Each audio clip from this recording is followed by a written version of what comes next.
Hey small YouTubers, today I'm going to be unboxing and reviewing and testing this microphone from FIFINE Technology.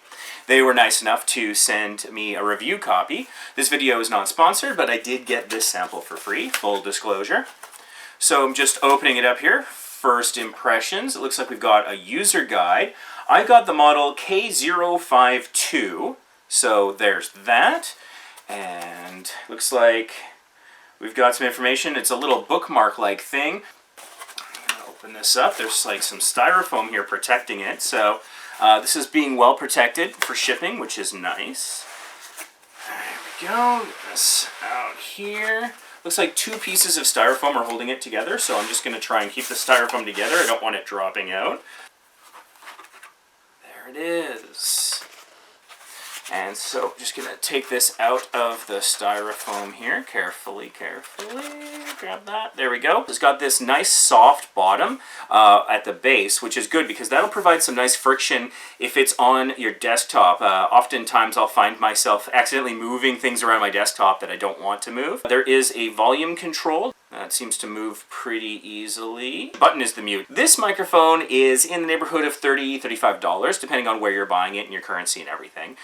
So it's a more cost-effective microphone than a lot of the other ones out there. We use a Blue Snowball. When we got it, it was about $100. You can catch it on sale for maybe $75, sometimes even as low as $50 nowadays. For a more budget option, we're going to test out this FIFINE. I've got my Microsoft Surface Pro 7 here, and I'm going to connect and install this FIFINE microphone and see how this process goes for the installation. Standard USB connection. Now, on my Vacation Impossible channel, we record podcasts on the road.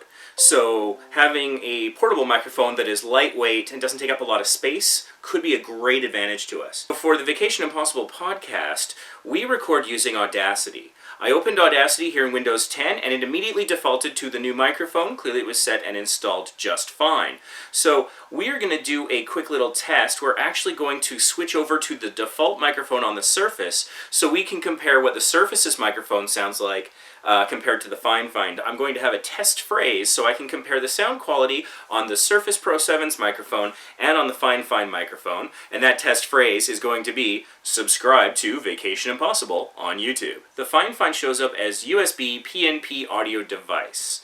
That's what the option looks like. So you actually don't see the words FIFINE in the system. So I'm going to set the volume here to right in the middle. Our test phrase is, subscribe to Vacation Impossible on YouTube. Looking at the waveform that Audacity recorded, it looked like it was recording it very loudly, so it might almost be a little too sensitive there.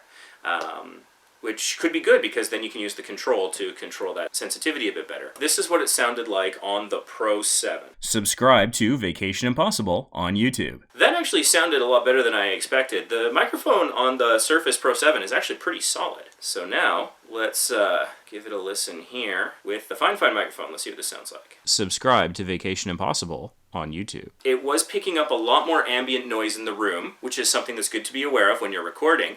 That's something that you can remove using Audacity. You'll notice that the fidelity of my voice, it sounded, I think, richer and deeper. So I think that was actually better. I want to now try it with the audio at like 25%. And maybe it'll pick up a little less of that ambient noise. Subscribe to Vacation Impossible on YouTube. See, the waveform isn't as large this time, but I think I'm peaking on the low end. Subscribe to Vacation Impossible on YouTube. I'm still hearing a lot of ambient noise in the room, which again, not a problem because it's actually picking up great sound.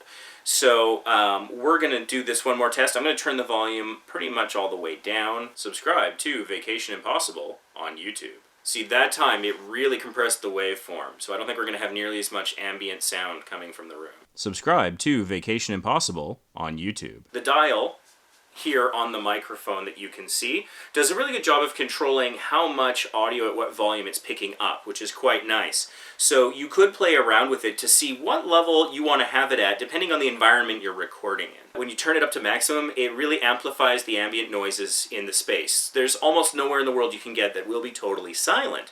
So that's pretty good. That gives you a lot of control in real time over how much volume the microphone's picking up, which Our current microphone, the Blue Snowball, does not have that functionality. I'm now going to test the mute function to see how well it stops recording upon pressing mute. And it works perfectly. It cuts the sound off entirely. So that works quite well. The green light is when the microphone is connected, and the red light is when it is connected, but it is not recording sound. But I would say that this is quite good.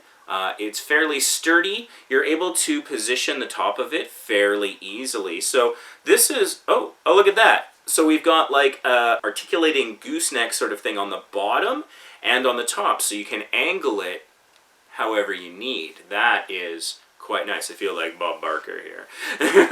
Come on down, pick up the FIFINE microphone. No, this is actually really good. I'm very impressed with this.